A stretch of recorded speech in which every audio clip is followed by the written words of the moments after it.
Yo, what's going on? Welcome back to Represent Podcast. I'm Duke. As you can see, or probably hear, we have a little bit different setup today. I kind of forgot some essential pieces to the podcast equipment. Therefore, we have to use this little wireless mic.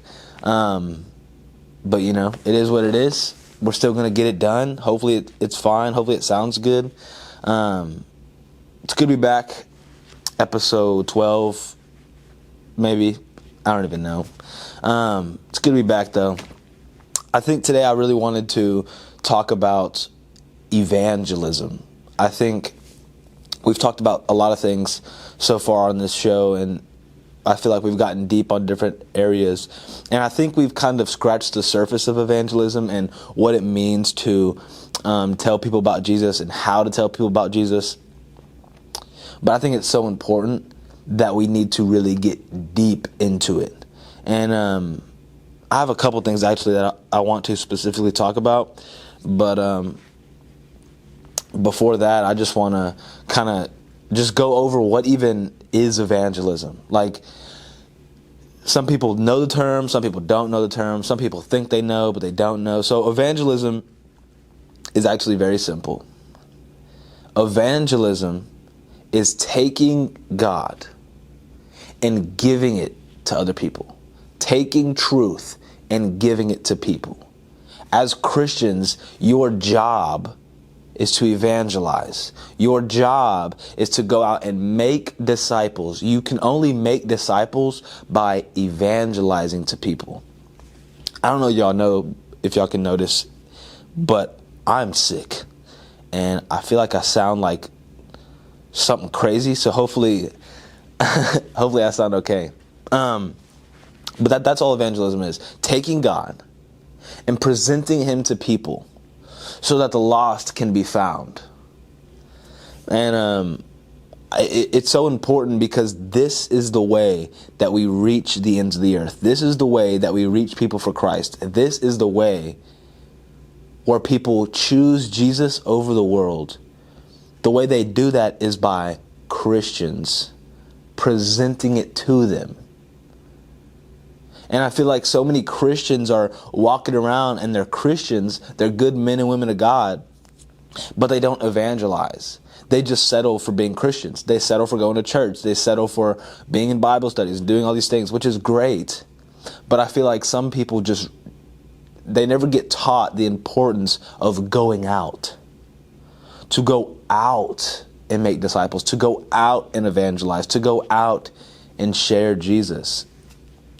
But yeah, I think the first thing I wanted to talk about, for evangelism, you have to be looking for the approval of God over the approval of man. I think so many times the biggest hindrance to people going out and sharing their faith or going out and sharing Jesus is we want the approval of man. I also have it written down like this. It is freedom over validation.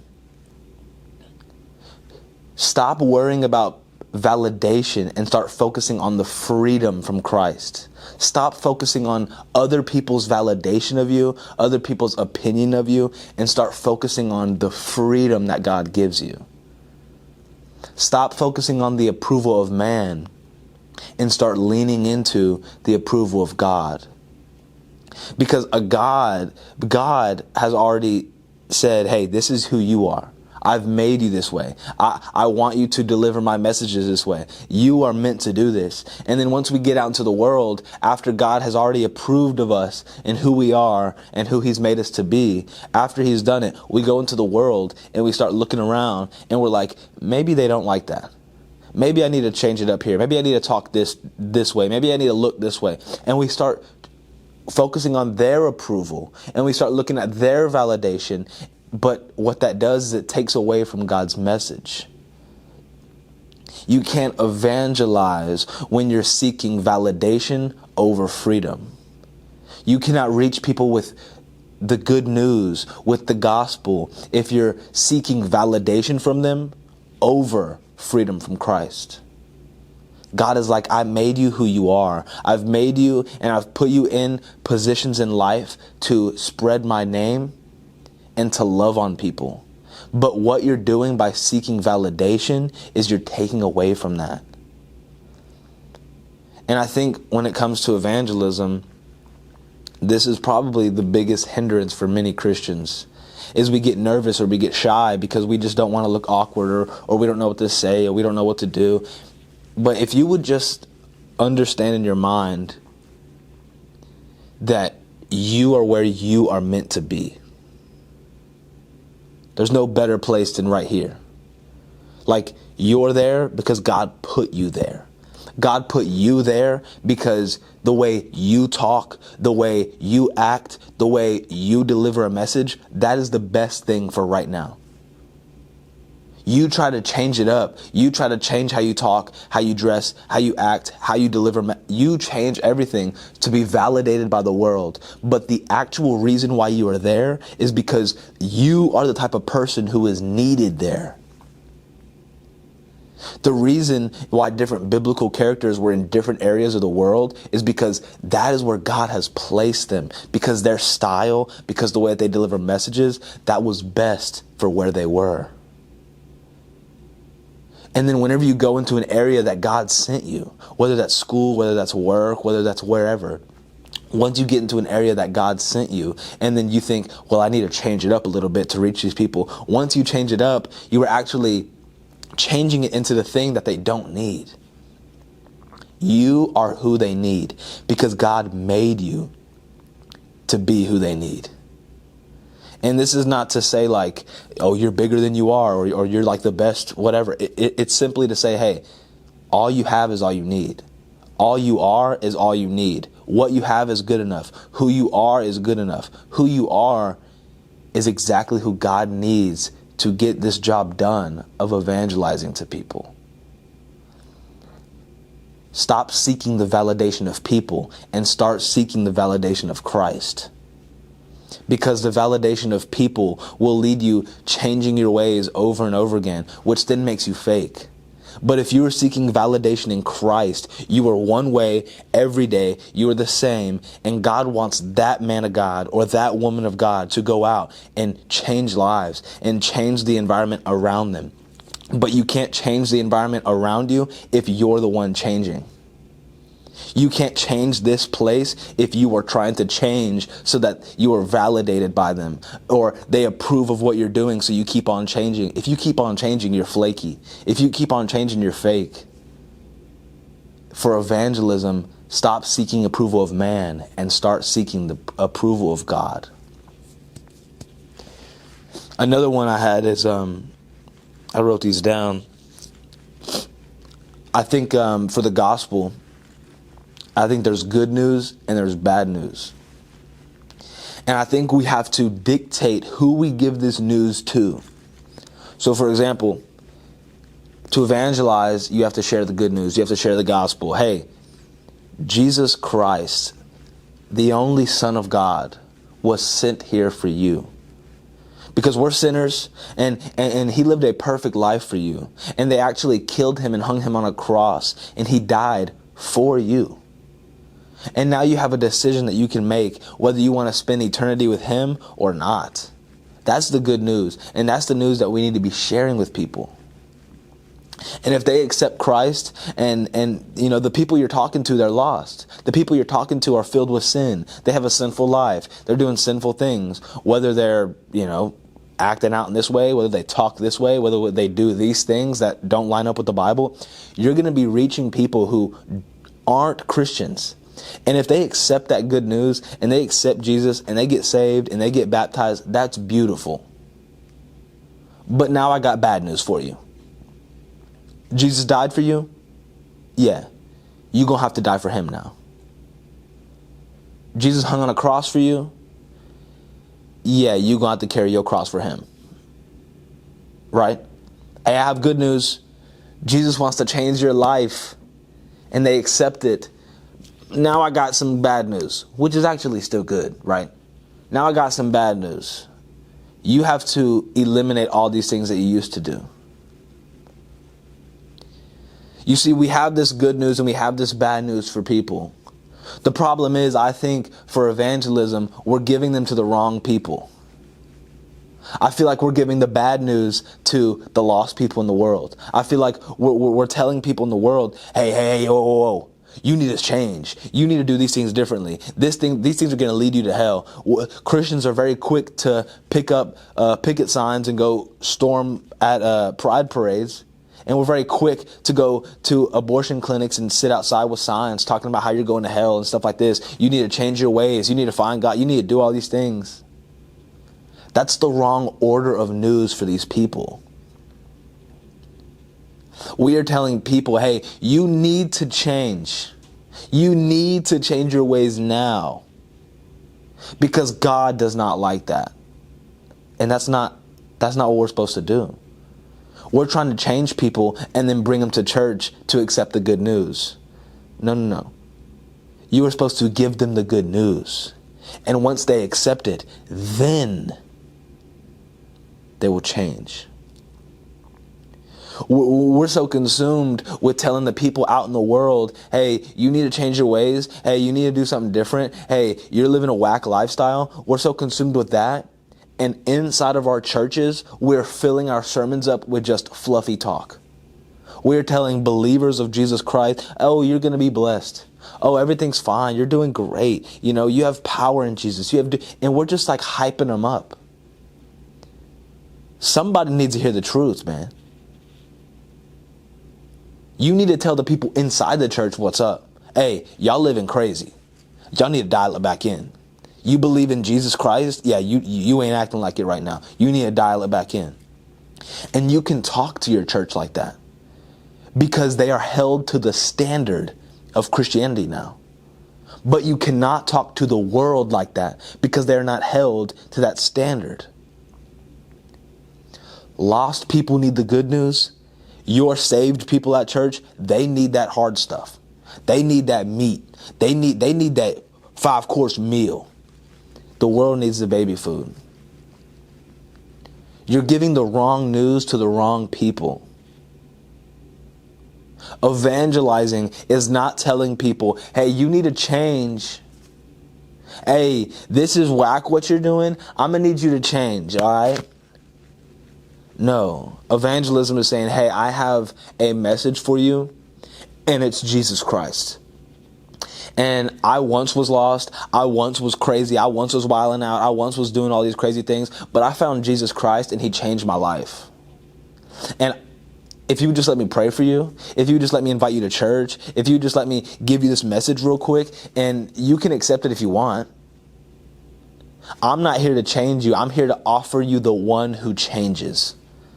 I'm here to offer you the one who changes the person from the inside out. I'm here with love. I'm here with gentleness. I'm here with peace, with patience. I'm here with all the fruits of the Spirit. The problem with people evangelizing now is they are coming after people without the fruits of the Spirit. That's why evangelism is so weak today, is because we have Christians without the fruits of the Spirit running around yelling at people. And that's why I feel like some of our churches are weaker than ever, is because we're not giving them the hard truth in church. We're just keeping it light, keeping it fluffy, talking about the good things in life, talking about the fun stuff, talking about the things that keep your attendance up, that keep people coming back. That's why you have these mega church pastors, but their level of knowledge is more shallow than anything else. Because you're giving them things that they want to come back to. You're giving them positivity. You're giving them motivation, which is good. But what you really need to be doing sometimes is saying, look, y'all need to change. Y'all need to just focus up and be real right now. We have to know who needs what news. Quote unquote, bad people need the good news. Quote unquote, good people need the bad news. Lost people need the good news of Jesus Christ. Already believers and Christians, they need the realization of what it means to follow Christ. The last thing I guess I got three things. The last thing is where you are is most important. where you are is most important. I think some people, what we do is we run away from our assignment. We leave where we are to go find a mission. We try to go find where God is going to use us. And God's like, I'm trying to use you right here. Like, I'm trying to use you in your classroom right now. And you're trying to go find me? We talked about this before. Everybody wants to cross the sea. Everybody wants to go to a different country. Everybody wants to go travel the world as a missionary. Everybody wants to be on the stage. Everybody wants to be on a platform. We want to cross the sea, but God's like, nah, I just need you to cross the street. Where you are is most important, because where you are going to be around people who need Jesus. You are going to be around people who need to hear this good news. Stop trying to find where God is and trying to find areas where you can be most effective at, and just settle down where God has put you. Where you are is most important. And I think sometimes we try to get away from where we are to go pursue God somewhere else. One, because we think he's somewhere else. One, because we think we're supposed to be somewhere else. But another thing is we don't think the opportunity is big enough where we are. We might think the opportunity is too small here. Maybe you're having to serve somewhere. Maybe you're having to clean up an old lady's house or paint a fence or doing something very small that does not seem cool, but what you're really doing is opening a door for evangelism. What you're really doing is planting a seed for Jesus. What you're really doing is doing the work of Christ.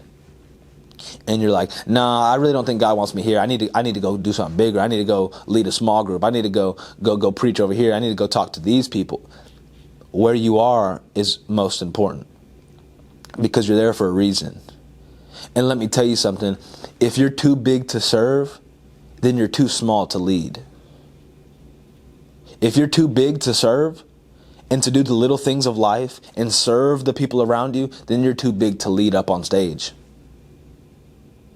If you can't be where you are, where God has placed you, and do the things to serve your fellow man and give them opportunities and give them the gospel, if you're too big for that, then you're too small to be a leader. Everybody wants to be on the stage. Everybody wants to be under the lights. But if you can't sit here and do the little things one-on-one time, if you can't do the little things and helping out your fellow neighbor, if you can't do those, then you're too small to be a leader. And I think that's the problem with Christians, is we think what we're doing is not good enough. We think what we're doing is not big enough. But let me tell you something. God put you there for a reason. It may not look big, but you're there for a big reason. It may not look big, but you have the message of a big God. It may not look like anything crazy, but God is there so that you may give somebody else crazy faith. You cannot be the judge of your environment.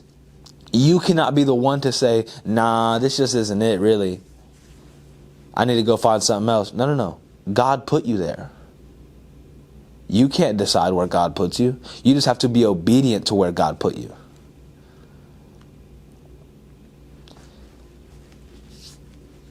I think those are the three things that are just crucial for what we're doing. Are you seeking the approval of man or the approval of God? There's good news and there's bad news. Be sure to know who is getting what news. And where you are is most important. Stop running away to different opportunities because you think something crazy. I'll tell you a story actually before we get out of here. So I was on this plane coming back to Houston. It was like Saturday night, actually like Sunday morning. We didn't get back till like 1 a.m.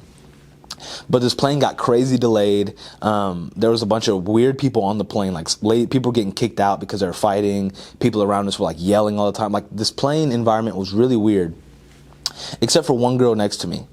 And because she was the only not weird one on the plane, I was talking to her. I was like, hey, what's going on? So we were chit-chatting for a couple hours. We land in Houston, and I'm talking to her. I'm like, is this your final destination? Or like, what's up? And she's like, oh, no, I'm actually here to visit my dad. He's at MD Anderson. And MD Anderson is a cancer research hospital.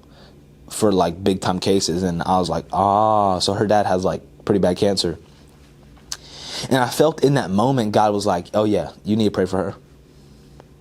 And I'm like, all right. So, we're walking off the plane, we're walking through the gate, we're walking through the terminal, and I have to go this way, she has to go this way. And I'm like, all right, well, it was good meeting you, it was good flying with you, we'll see you, all right? And she's like, all right, bye. And we just walk our separate ways. And I felt it like a burden. It was like, nah, you're supposed to pray for that girl. I walked downstairs to where my exit is. I have to take a shuttle to go home. And she went like upstairs, like she left. She went a different area. And I was like, all right, if for some reason this girl comes downstairs for something, which is like not needed, right? If for some reason she comes downstairs, I got her. Like, I'll pray for her. I turn around and I'm walking to my door, and she's walking horizontally from me, and I'm walking vertically. And I'm like, there she is. And we walk right past each other, almost brushing shoulders. And I walk out my gate, get in my shuttle, and go home. I almost cried in that shuttle because I felt the burden saying, I just tossed a bag. I missed my opportunity. But in my mind, I was so consumed. I was like, I know I need to pray for her. And I'm not shy of the gospel. I'm not shy to tell people about Jesus. Like, that's what I do, right? I'm not shy about that. But I really just don't want her to think that I like her, or I'm trying to do something weird. Like, I'm not trying to make her feel uncomfortable. And God made it clear after the first time I missed the opportunity. He's like, no, you need to pray for her. And in my mind, I was just so consumed. I was like, but I just don't want her to think I'm like trying to get with her or whatever. And because I was seeking after approval, because I was trying not to look weird, or I was trying to look whatever, my own mind, my own decisions kept me from giving her prayer, maybe sharing Jesus with her. I don't know if she was a Christian or not. And all I want for us is one day whenever we go and we're done here on earth and we go to heaven, I want God to say, well done, my good and faithful servant. I don't want him to say, Duke, there was this girl who doesn't know me. And I actually put a Christian in her path so that he can plant a seed in her. But you see, that Christian dipped out.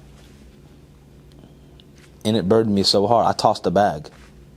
And I missed the opportunity to share Jesus with this girl. And that's just real, I'm all about evangelism. I'm all about going out and stepping out of your comfort zone to reach people. And I failed. And that's just real. But all I can do is learn from it. All I can do is step up and say, all right, let's go. Next time, we got to get them. But that's what evangelism is. It's seeking the approval of God over the approval of man. It's giving the people the right news that they need to hear based on where they are. Reaching people for Jesus is the one true goal here as Christians. To love God and to love people. That's all we want to do.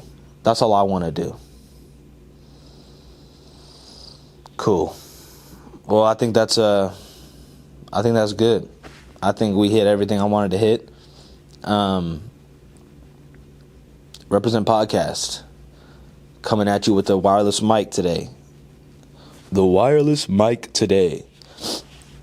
I don't know if I sound sick or not. If I sound sick, I'm sorry, but we just had to get it done, Go evangelize to the world, regardless of how you feel, regardless of what situation you think you're in. Regardless of whatever you thinking wrong, because you're there for a reason. Go out and reach God's people. Represent Podcast every Tuesday, streaming everywhere. Follow us on all socials. Love you. Peace.